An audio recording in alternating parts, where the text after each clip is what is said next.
3 minggu pasca repotting, akar barunya sudah mulai tumbuh, pucuk baru pun tumbuh, dan daun yang ini sebelumnya lemas sudah mulai tegak kembali, tegak dan semakin tebal.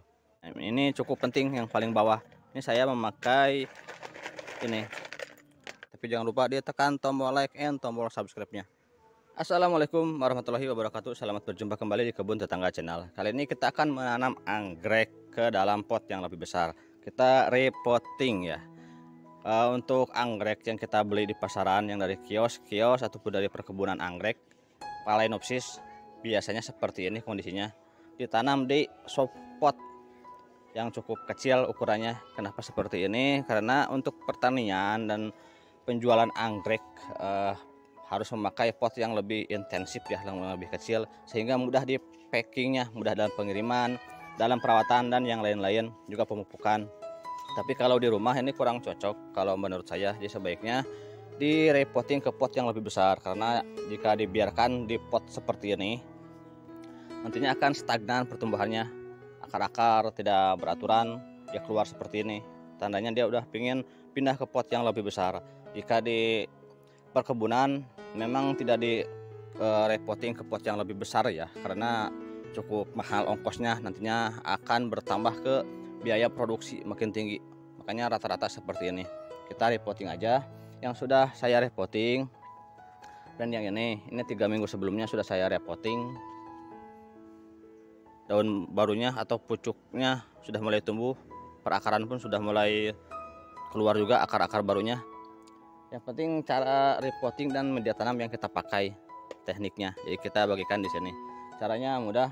Yang pertama, siapkan dulu media tanamnya. Untuk media tanam saya terbiasa memakai kombinasi dari beberapa jenis media tanam, karena tiap media tanam itu mempunyai kelebihan masing-masing ya. Jadi apa yang tidak dapat dari media tanam yang satu, kita dapatkan dari media tanam yang lain, sehingga berpengaruh baik pada anggrek kita, pada pertumbuhan anggrek kita.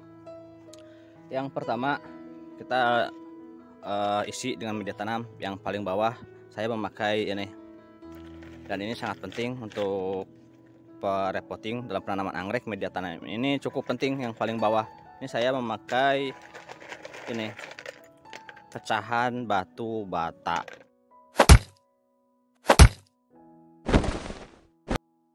Pecahan batu bata yang dipakai adalah batu bata yang berbahan dari tanah liat seperti ini. Ini tingkat porositasnya sangat bagus, tapi juga bisa menyerap air dan menahan suhu lebih lama. Jadi cukup bagus untuk pertumbuhan akar anggrek, karena akar anggrek itu tidak tahan dengan perubahan suhu yang sangat signifikan. Kalau pakai media tanam ini, perubahan suhunya cukup lambat di area perakaran, jadi perakaran bisa berkembang dengan baik. Itu sebabnya sebagian besar pot untuk anggrek memakai pot dengan bahan tanah liat ya, seperti yang ini, karena bahan ini cukup bagus dalam menahan suhu, juga bisa menyerap air biarpun tidak terlalu banyak, tapi dia bisa menyerap air sehingga tetap lembab, tetap adem atau tetap dingin, dan juga tingkat porositasnya bagus. Makanya saya memakai pecahan batu bata seperti ini dari bahan tanah liat. Selain ini bisa juga pakai hidroton dan yang lainnya, ini karena lebih mudah didapat ya, dan juga gratis tentunya, mudah didapat. Media tanam yang selanjutnya ada arang dan juga kulit kayu pohon pinus. Ini cukup bagus dan yang biasa digunakan untuk anggrek. Arang itu tingkat porositasnya bagus, bisa menahan air juga, dan juga bisa menyerap racun ya. Jadi kelebihan pupuk kimia ataupun pestisida kimia yang kita berikan pada anggrek kita, sebagian bisa diserap oleh ini, bisa dinetralkan oleh arang. Dan selanjutnya ada ini kulit kayu pohon pinus. Ini memang sudah bagus, teruji bagus kulit kayu pohon pinus untuk media tanam anggrek, karena dia tingkat porositasnya bagus, menyerap air juga, dan juga mengandung nutrisi untuk anggrek. Karena ini bahan organik, ini udah pasti mengandung nutrisi untuk pertumbuhan anggrek, karena anggrek yang asli di alamnya hidup di pohon, hidup di nempel di kulit pohon seperti ini. Yang selanjutnya ada sabut kelapa yang ini. Jika kondisi seperti ini, kondisinya sedang berbunga ya, hampir kenop, sebentar lagi mekar, kita copotkan dulu, kita buka dulu pot yang lamanya. Dan saya tidak bongkar media tanam yang lama karena khawatirnya stres. Kita buka dulu pot lamanya. Ini media tanamnya sphagnum moss. Nah, sphagnum moss seperti ini. Untuk penanaman dengan media tanam ini jangan terlalu sering menyiram. Usahakan menyiramnya jika sudah kering aja. Jika menjelang kering baru siram. Jadi gak harus disiram setiap hari kalau untuk media tanam seperti ini. Akar-akar yang kering seperti ini yang sudah mati dipotong aja, dibuang seperti ini ya. Ini sudah bisa kita lihat sudah cukup penuh perakarannya. Dan jika tidak direpotting, akar-akar akan mati seperti ini karena tidak cukup ruang untuk pergerakan akar. Yang keluar pun beresiko mati juga. Nah, seperti yang ini, tersenggol, patah atau sebagainya. Ini padahal masih bagus ya, kesininya masih basah. Cuman yang di sininya udah patah di ujungnya, di bagian pangkalnya. Jadi beresikonya seperti ini jika tidak direpotting ke pot yang lebih besar. Lalu kita tambahkan sabut kelapa atau bisa juga pakai sphagnum moss untuk menutupi akar ya, agar tidak rusak. Karena saya memakai media tanam yang keras dari arang dan juga kulit kayu. Seperti ini aja cukup. Kita bungkus bagian perakarannya paling luar dengan media tanam yang lembut. Bisa pakai sabut kelapa ataupun sphagnum moss agar tidak rusak tujuannya, agar tidak tergores dengan media tanam yang lebih keras seperti arang dan yang lainnya. Kita tambahkan ke sini. Kita tinggal masukkan aja ke pot yang baru yang lebih besar. Kemudian kita tambahkan pinggirannya atau penuhi potnya dengan media tanam yang lain.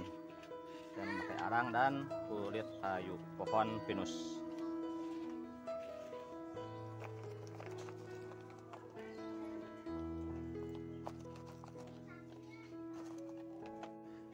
Sudah jadi seperti ini aja, gak susah. Untuk penanaman usahakan pangkal akar seperti ini, jangan dikubur.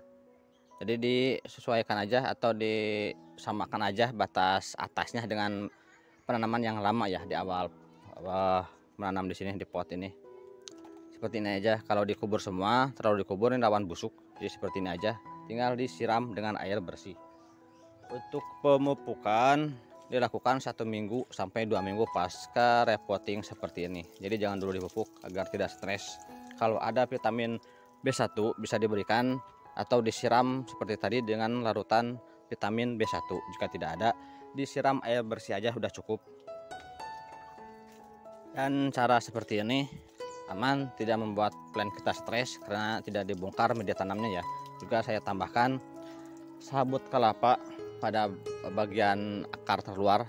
Jadi akar ini tidak langsung bersentuhan dengan media tanam yang lebih keras. Jika langsung bersentuhan biasanya akarnya rusak, akarnya ada luka, itu rawan busuk juga. Kalau seperti ini caranya aman. Tinggal disimpan di tempat yang tepat.